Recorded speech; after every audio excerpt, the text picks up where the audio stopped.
Bonjour tout le monde, j'espère que vous allez bien. Bienvenue dans cet autre Lunch and Learn immobilier hebdomadaire que j'essaie de faire à tous les mardis. Aujourd'hui, j'étais très inspiré, c'est très d'actualité pour moi. Je suis en train de faire une transaction pour ceux qui m'ont suivi. On essaie d'acheter un condo locatif. C'est pas ma spécialité les condos locatifs, c'est dans un autre pays en plus, dans une langue étrangère. Et on est en plein processus de revue diligente. C'est quoi ça, la revue diligente? C'est toutes les étapes qu'on fait à partir du moment où on est en train de faire des vérifications avant la transaction. Donc, je vais en parler aujourd'hui. Donc, les vérifications financières, les vérifications physiques, la visite des lieux, la visite légale des documents. Donc, c'est toutes ces étapes-là où on doit se transformer en enquêteur en chef. J'ai fait traîner notre courtier immobilier hier. Vous allez voir, je vais raconter la petite anecdote tantôt où Philippe a vraiment découvert quelque chose qui était vraiment pas facile à découvrir, une erreur dans les documents. Et je l'ai appelé l'investigator in chief. J'ai peut-être pas mis le bon mot, là, mais donc un enquêteur en chef pour essayer de trouver qu'est-ce qui cloche dans le budget, qu'est-ce qui cloche dans les documents légaux, qu'est-ce qui cloche dans l'offre d'achat, qu'est-ce qui cloche dans la fiche du courtier. Okay, ça m'arrive souvent de voir des erreurs dans les fiches des courtiers. Parfois, c'est une erreur de bonne foi.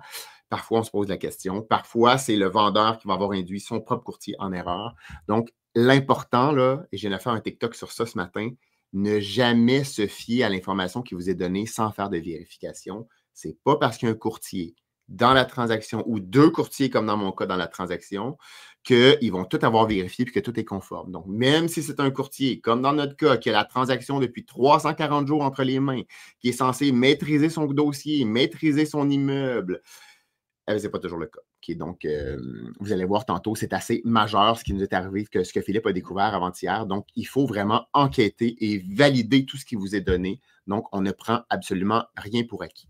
Donc, j'aimerais ça savoir, pour ceux qui m'écoutent en live ou en rediffusion, écrivez dans les commentaires, ça serait quoi un élément ou un truc le plus étrange que vous avez découvert durant un processus de revue diligente d'une transaction immobilière. N'hésitez pas à liker ou à partager cette vidéo-là pour activer le nombre de vues. Il va y avoir plus de questions tantôt. Je vais pouvoir vous aider encore davantage. Donc, écrivez dans les commentaires un élément que vous avez trouvé qui n'était peut-être pas écrit dans la fiche ou lors d'une inspection, ce n'était pas apparent ou qu'est-ce que vous avez trouvé qui a soit remis en question une transaction, soit qui vous a permis de renégocier la transaction, ou du moins que ça vous a éclairé par rapport à votre transaction pour dire, bon, mais j'achète maintenant en connaissance de cause, je n'étais pas au courant de ci. Ça peut être un bon côté ou ça peut être souvent ce qu'on va trouver, c'est des côtés peut-être un petit peu plus négatifs. Aujourd'hui, je vais avoir tendance à vous donner des exemples de problématiques qui ont été découvertes dans 6 cas de figure qu'on va voir, donc dans 6 éléments de cette analyse diligente-là, si on peut voir. Donc, pour ceux qui ne me connaissent pas, mon nom est Steve Forget.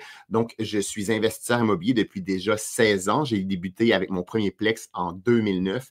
Et maintenant, en plus d'être investisseur immobilier, je suis coach et formateur immobilier. Donc, j'accompagne les investisseurs immobiliers qui ont la difficulté à se lancer, qui ont peur de se tromper, qui ont peur de perdre de l'argent, à réaliser leur première transaction et ou à faire croître leur parc immobilier locatif. L'objectif de moi, quand j'ai commencé à faire ça, c'était vraiment de parler d'indépendance financière, comment l'immobilier peut nous aider à contribuer à l'atteinte de cette liberté financière-là. Ça ne se fait pas du jour au lendemain, donc ne croyez pas quelqu'un qui dit que ça va se faire en 100 jours, c'est impossible, mais c'est clairement un pilier de votre indépendance financière pour ceux qui ont un intérêt pour l'immobilier locatif. Donc, mon objectif, c'est vraiment de vous aider à atteindre ou à construire votre indépendance financière à moyen et long terme.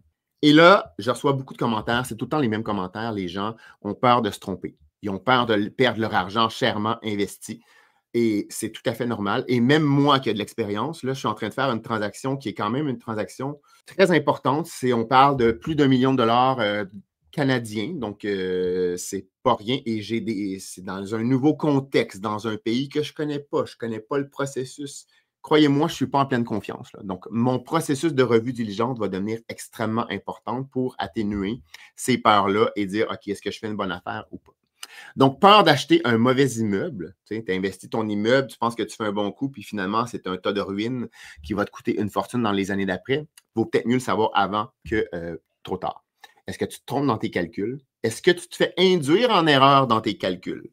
Tu sais, tantôt, là, juste avant d'entrer en ondes, il y a 5 minutes, j'ai reçu une fiche. Automatiquement, là, moi, je suis abonné. Il y a des courtiers qui m'envoient automatiquement dans le système via Matrix. Je reçois un Plex tantôt identique à un des plex que je possède, vraiment juste à côté, sur la même rue, même caractéristiques physiques, même grandeur d'appartement.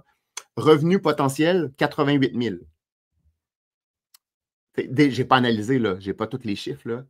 Déjà, ça m'apparaît suspicieux. Je connais très bien le secteur, je connais très bien le marché, j'ai un immeuble similaire, je connais le potentiel de marché. Et déjà, tu te dis, c'est un potentiel, mais un potentiel excessivement, je pense, optimiste, qui est dans ce cas-ci. Donc, il faut vraiment connaître notre secteur, connaître notre marché et ne pas se fier tout le temps aux chiffres qui sont inscrits comme ça. Revenu potentiel, ça ne veut pas dire que c'est du tout les revenus actuels. C'est peut-être que les revenus actuels sont de 55 000, mais il y a un potentiel éventuellement de peut-être, si on est optimiste, de se rendre jusque-là.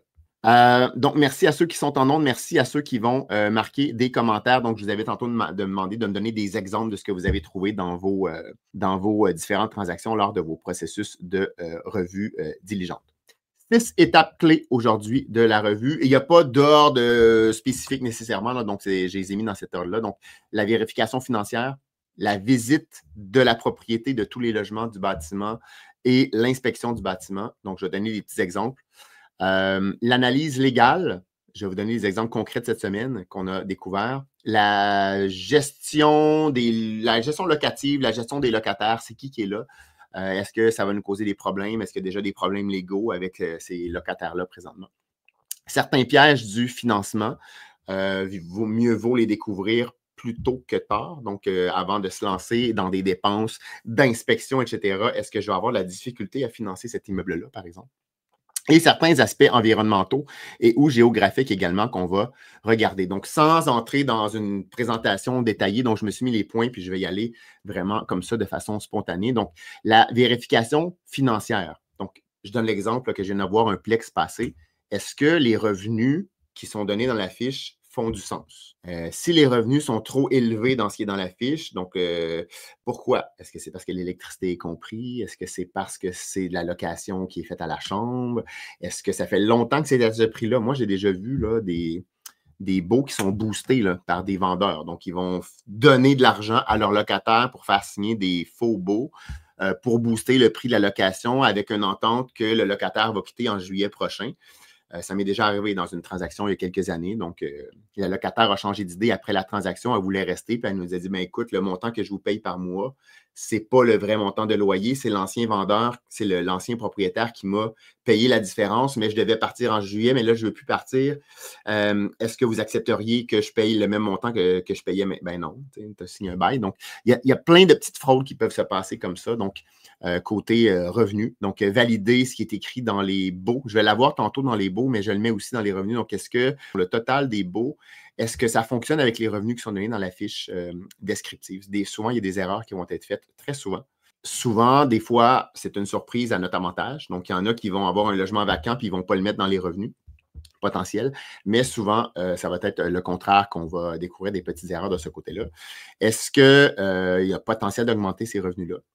Est-ce qu'on est capable de mettre un panneau sur le toit? Donc, on regarde toutes les alternatives. Donc, c'est quoi la situation maintenant et comment je peux améliorer cet immeuble-là en termes financiers du côté des revenus? Je pourrais faire la même chose côté des dépenses avec la situation financière. Si vous avez des dépenses, par exemple, d'électricité, est-ce que la dépense d'électricité qui vous est présentée par le courtier ou par le vendeur, est-ce que c'est la bonne information? Donc, est-ce que vous avez accès à un compte de dépenses qui vous montre les 365 derniers jours? C'est assez facile. Maintenant, on prend la dernière facture du mois de février, puis en bas, dans le petit tableau, ça nous montre combien ça a coûté dans les 365 derniers jours.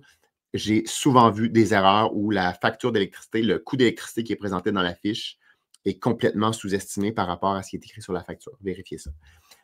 Je donne un autre exemple qu'on a déjà vécu, nous, dans une de nos transactions. C'est toujours Philippe, notre inspecteur en chef ici, notre investigateur en chef ou notre enquêteur en chef qui trouve ça. Il y a un œil de lynx.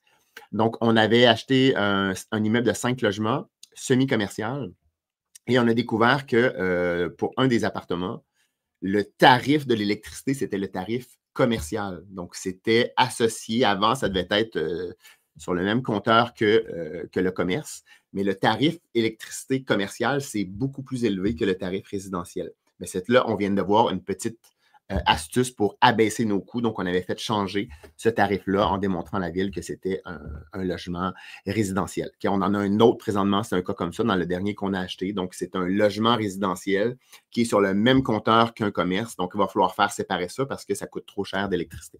Un petit exemple. Est-ce que la facture d'assurance, elle est boostée? C'est pas ce que je veux dire, mais est-ce qu'elle est trop élevée par rapport à ce qu'elle devrait être? Donc, il y a des propriétaires, parfois, ils vont vous présenter leur coût d'assurance. Ça peut être une bonne nouvelle pour vous. Et quand on va chercher des nouvelles soumissions, on est capable d'abaisser le coût de la soumission. Des fois, il faut faire des petits travaux. Donc, j'ai souvent donné un exemple dans un de nos plus gros immeubles. Nous, on avait passé la facture de 14 000 par année d'assurance à 7 000 par année d'assurance. Et on avait dû débourser 7 000 de coûts pour faire changer les panneaux électriques. Mais dès l'année 1, on sauvait 7 000 Ça fait à peu près 4 ans de ça. Et on continue. Bon, les taux ont monté maintenant, là, mais globalement, on sauve 6 000 à 7 000 par année depuis cette année-là. Donc, cette année, on a la même chose à faire dans 2 quadruplex. On a 2 entrées électriques, je pense, à faire ajuster. Ça va nous coûter une dizaine de milliers de dollars là, dans la soumission qu'on a. Et des panneaux électriques dans 2 logements. Et on va être capable de baisser notre facture d'assurance de 1 000 1 500 dollars. Donc, présentement, comme c'était à fusible, il y a très peu d'assureurs qui voudraient nous assurer dans cette propriété-là. Donc, ils nous obligent à faire des changements, mais on va abaisser notre facture. Bon, quand c'est des immeubles locatifs, là, la facture d'assurance, si elle baisse, ben, on refile la baisse à nos locataires l'année d'après. Donc, on n'a pas tant d'avantages à faire ça, mais c'est aussi pour être conforme au niveau là, incendie, etc.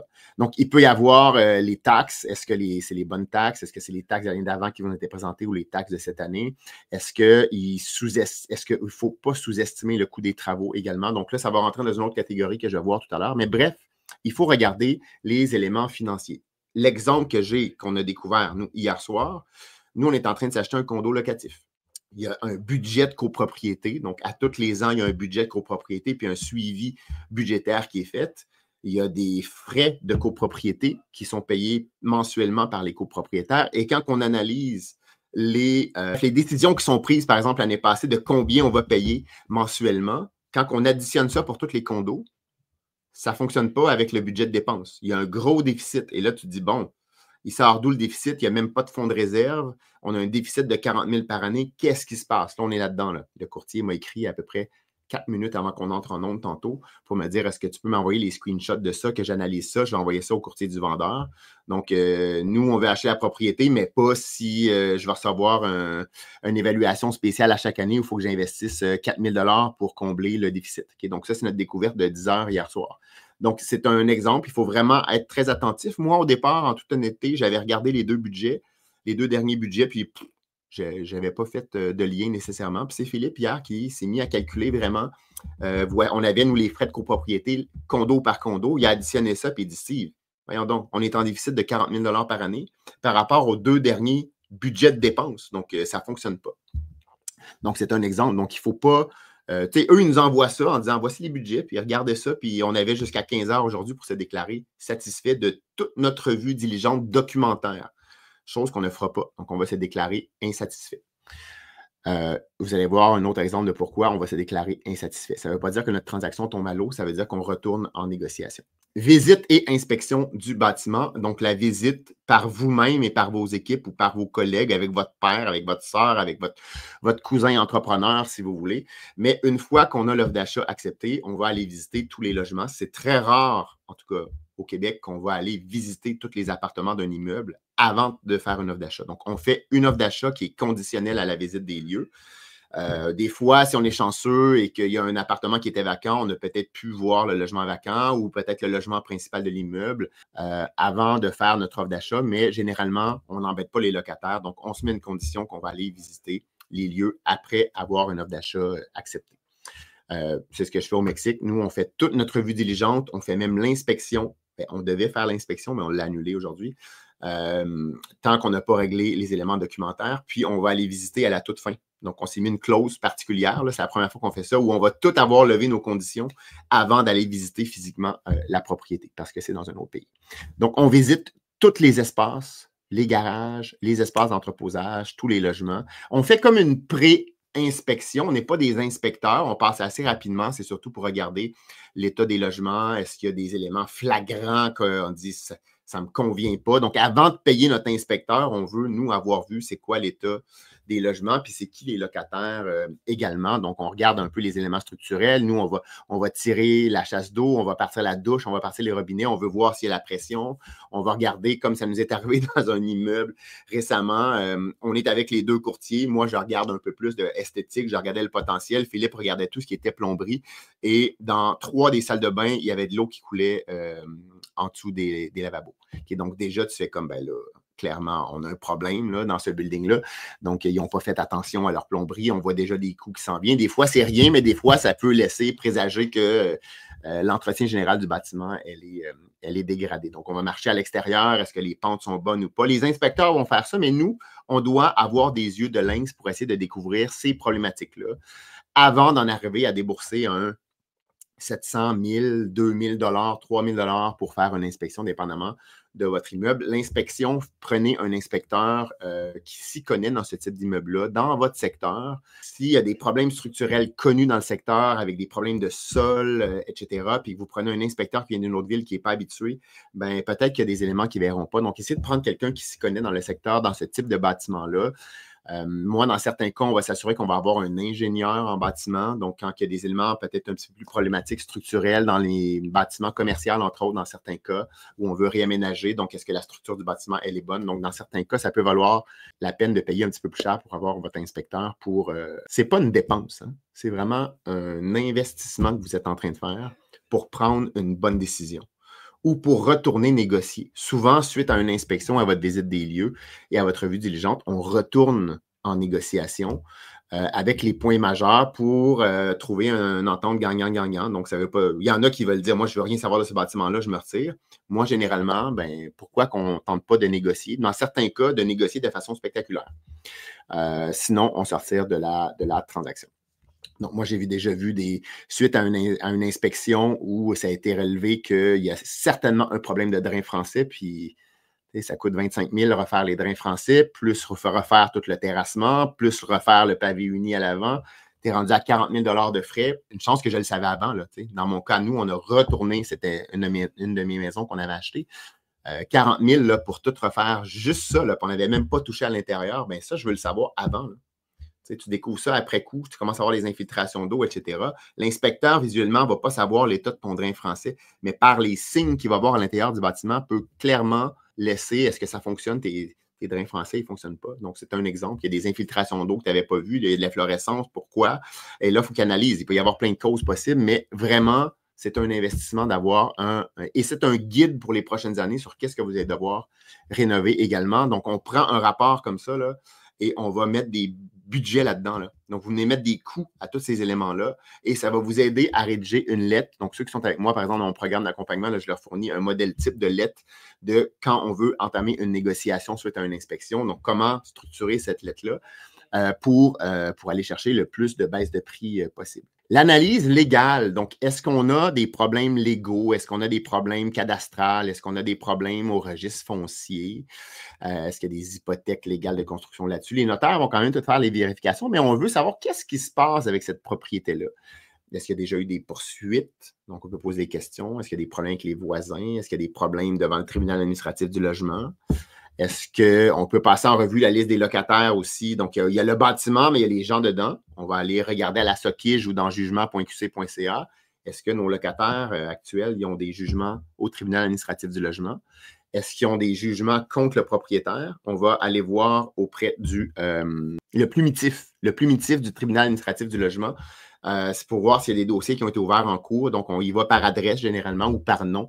Et on peut avoir des belles surprises ou des mauvaises surprises dans certains cas.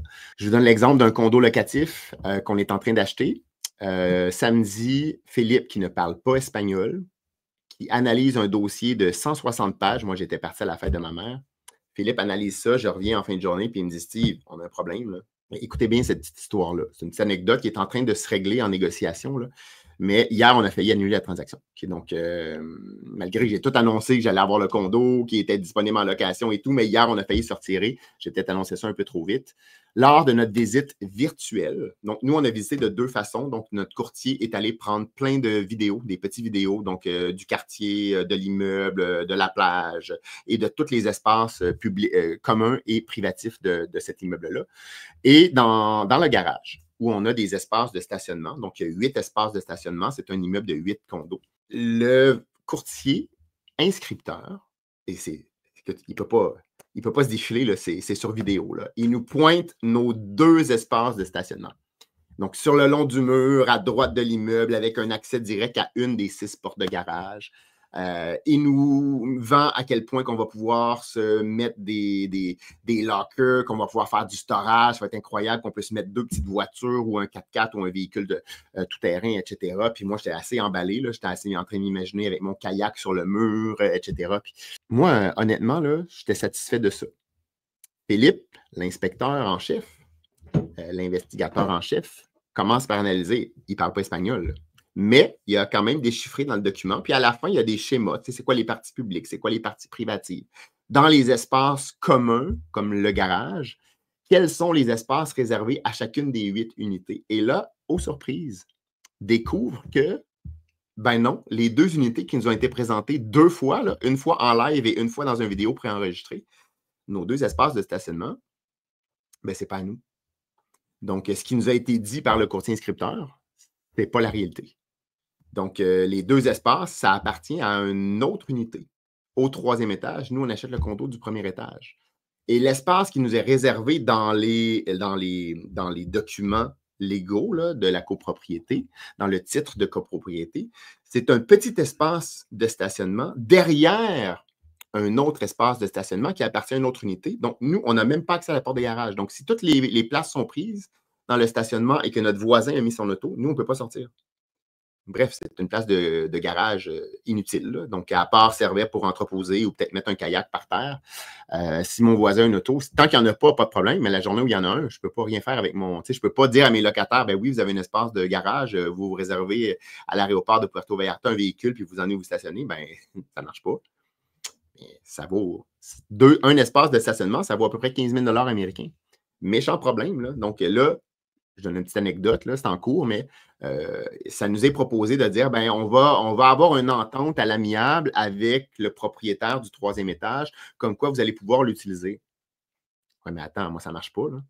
Au prix que je paye la propriété, plus d'1 million de dollars canadiens, je ne peux pas juste me fier que mon espace de stationnement est basé sur une entente à l'amiable avec un autre propriétaire. La journée où il vend, la journée où il m'a fait à l'entente, où il y a une dispute, moi, ça ne fait pas partie de mon titre de propriété.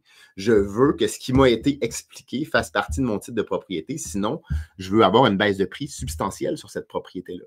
Donc, on a et là, bon, là, c'est là-dedans, là, avec des notaires au Mexique aujourd'hui pour essayer de faire un échange de titres foncier de nos 2 stationnements. Donc, la dame du 3e étage va prendre notre petit stationnement. Elle en a d'autres, de toute façon. Et nous, on aurait accès à nos 2 places qui ont été présentées. Mais ça, imaginez-vous qu'on aurait découvert ça après coup. Moi, là, c'est moi, je ne m'en serais pas rendu compte. Hein. C'est vraiment Philippe qui a lu un petit truc qui était à quelques millimètres qui disait unité numéro 101. Moi, je ne l'aurais pas vu, là, cet espace-là. J'aurais fait comme, ben, c'est ça, c'est le garage, la piscine. Je regardais, j'étais tout emballé. Moi, j'étais en train d'imaginer mes plans. Mais il faut être hyper précis dans ce qu'on trouve parce que j'aurais probablement payé 60 000 30 000 $ américains, trop cher ma propriété. Donc là, maintenant, l'option, c'est soit qu'on a une baisse de prix et que je reste avec mon garage inutile pour entreposer des petits objets, ou soit qu'on fait un échange de titres. Apparemment que c'est ce qui est en train d'être négocié aujourd'hui. Il y aurait une ouverture de toutes les parties, donc notre transaction ne tomberait pas à l'eau de ce côté-là. Mais je veux savoir ça avant. Est-ce que j'ai un empiètement? Est-ce que j'ai des conflits? Qu'est-ce qui se passe avec la propriété? Donc, il faut le savoir maintenant. Et les notaires vont être capables de faire des recherches dans certains cas, mais nous, dans l'exemple que je vous montre, là, il y a le courtier inscripteur qui a passé à travers le document depuis 1 an. Il y a notre courtier qui a passé à travers les documents. Et il y a l'avocat de notre courtier qui a analysé les documents. Mais lui, je ne peux pas y en vouloir parce que les documents sont conformes. Lui, il n'était pas là à la visite des lieux pour se faire dire, ben, c'est stationnement-là, mais dans le titre, c'est autre chose. Lui, il ne savait pas l'avocat. Il a juste regardé le côté papier. Donc, l'importance d'être présent à vos inspections, en tout cas, du moins au Québec. Au Mexique, apparemment que je n'ai pas le droit, mais c'est comme ça. Donc, il faut être là puis poser des questions. Vérification locative, vérification de la gestion de vos locataires. Donc, c'est qui les locataires? Depuis quand ils sont là? Quand on va aller visiter les lieux, posez des questions à vos locataires. Avez-vous des problèmes avec l'immeuble? Bon, c'est sûr que des fois, ils sont gênés de parler, des fois, ils ne sont pas là, des fois, le propriétaire est là. Puis moi, ça m'est déjà arrivé une locataire qui m'avait dit, une locataire potentielle, dans un immeuble que je voulais acheter, qui m'avait dit, qu'elle me faisait signe, là, viendrait me voir. Elle m'avait dit, vous viendrez me voir après l'inspection.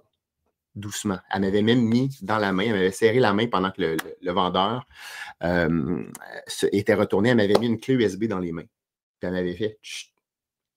Et là, j'avais comme, oups, il se passe quelque chose. Donc, après que l'inspecteur soit parti, j'étais allé la revoir, puis elle m'avait dit tous les problèmes de l'immeuble qui n'avaient pas été déclarés. Il y avait des champignons partout dans l'immeuble, apparemment.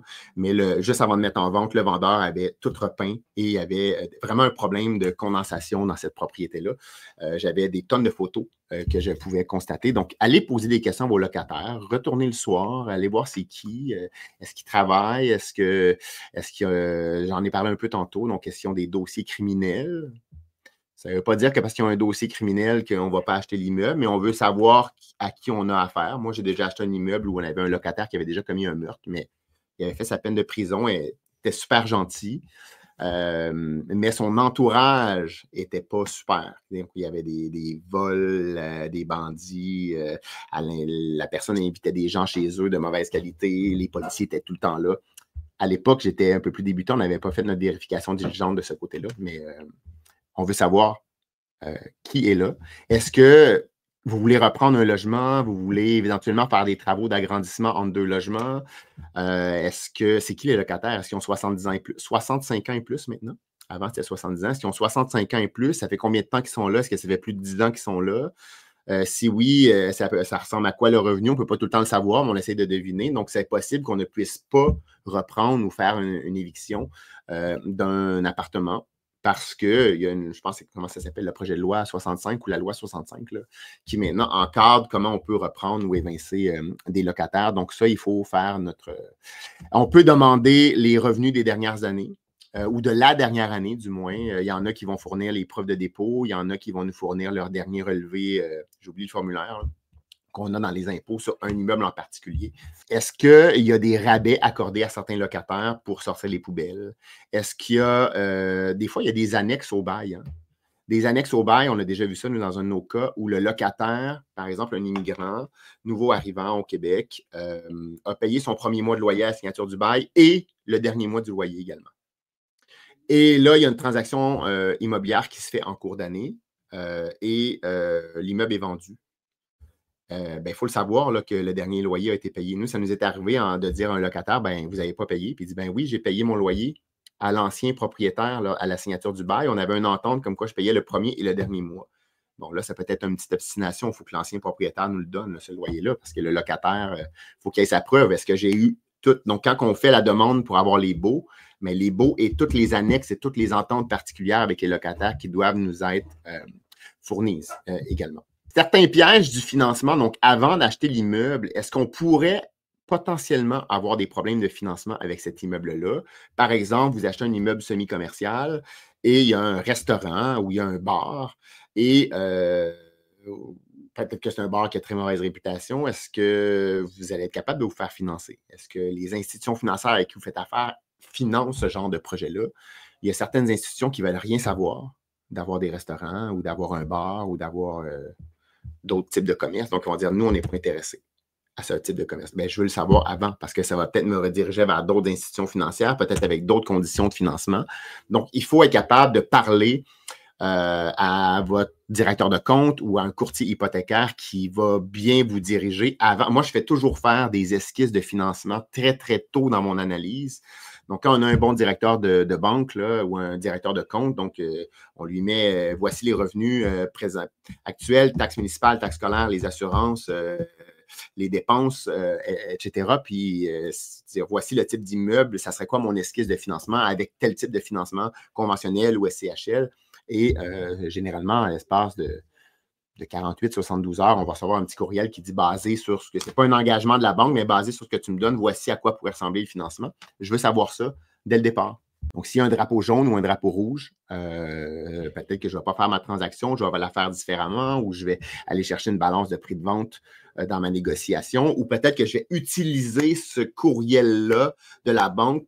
Moi, ça m'est arrivé souvent, surtout quand les taux étaient très hauts, là, dans des immeubles semi-commerciaux, je prenais mon esquisse de financement détaillé, que j'avais tout mis les points, j'envoyais ça au directeur de compte, le directeur de compte me renvoyait un courriel et quand je faisais une offre d'achat avec un courtier sur un immeuble semi-commercial, qui était souvent à des prix beaucoup trop hauts par rapport à ce que le financement permettait, bien, je lui transmettais, je lui forwardais l'esquisse de financement de mon directeur de compte en disant, mais écoute, j'ai 110 000 de financement, tu demandes 400 000 pour ta propriété, ça n'a pas de bon sens. Là, je donne un cas très, très réel. Là.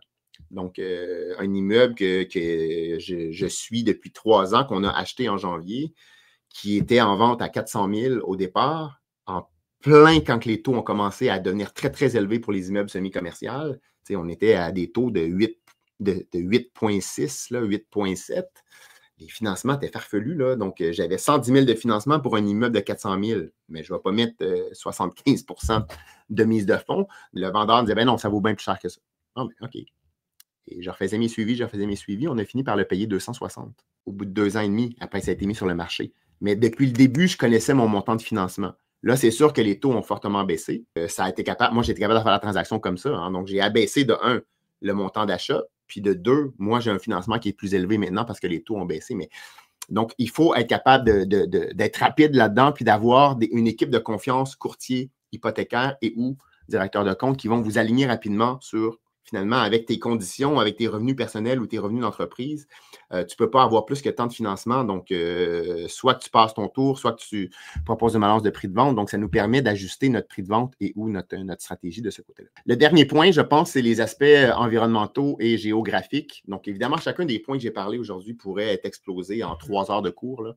Je fais vraiment un survol de notre vue diligente.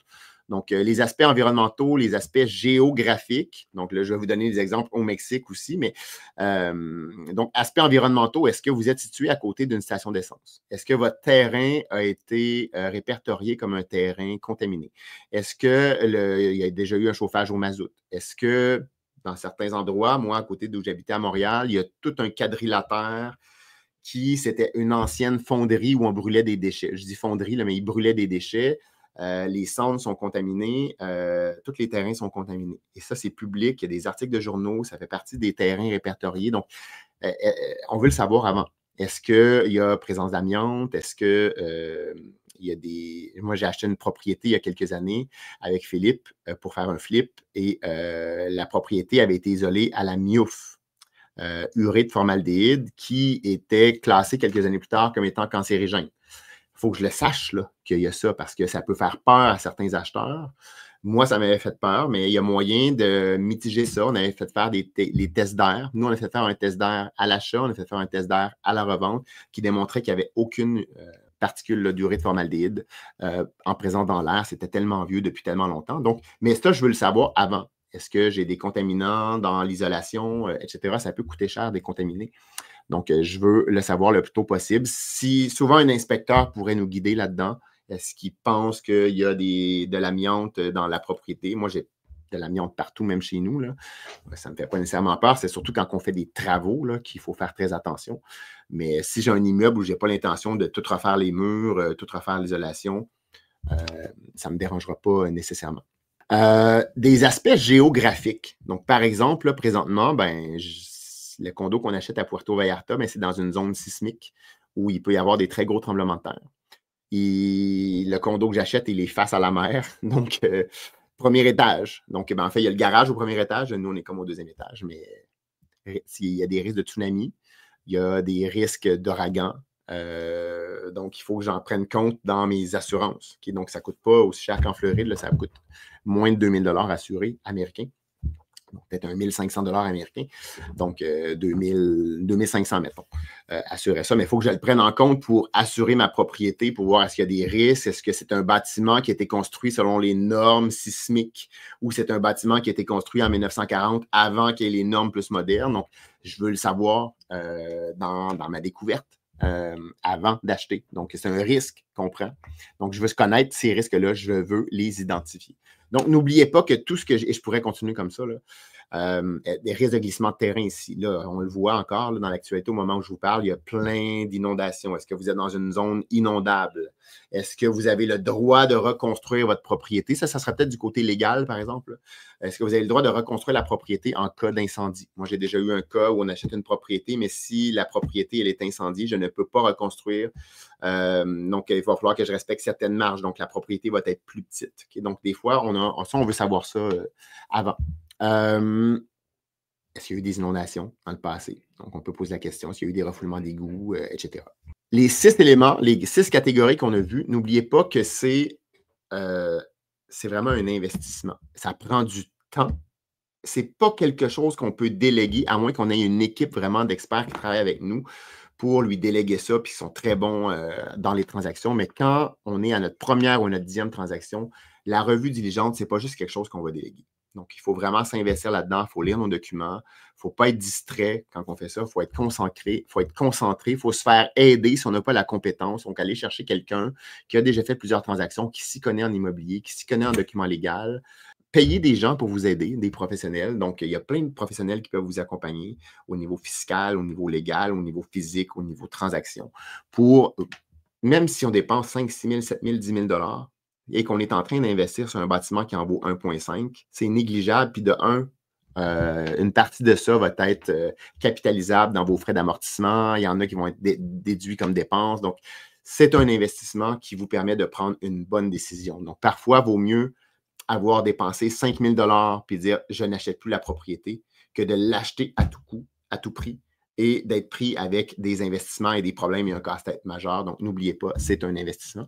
Si jamais il y en a qui voudraient discuter leur projet immobilier et voir leurs besoins d'accompagnement dans leur projet immobilier, qui veulent se lancer ou qui veulent faire croître leur parc immobilier et que vous jugez que je pourrais être une bonne personne pour vous accompagner, il faut qu'il y ait un fit mutuel, ou que moi, je puisse vous aider et que vous voulez vous faire aider et que vous êtes coachable également de ce côté-là. N'hésitez pas à marquer le mot « appel » dans les commentaires. Je vais aller vous chatter et on va se faire un petit appel pour discuter de vos besoins et pour voir comment on pourrait collaborer ensemble, comment je pourrais vous aider dans l'atteinte de votre liberté financière grâce à l'immobilier. Je ne peux pas vous aider avec la bourse, mais je peux certainement vous aider avec l'investissement immobilier. Donc, merci beaucoup pour votre attention, puis on se retrouve dans un prochain Lunch and Learn la semaine prochaine.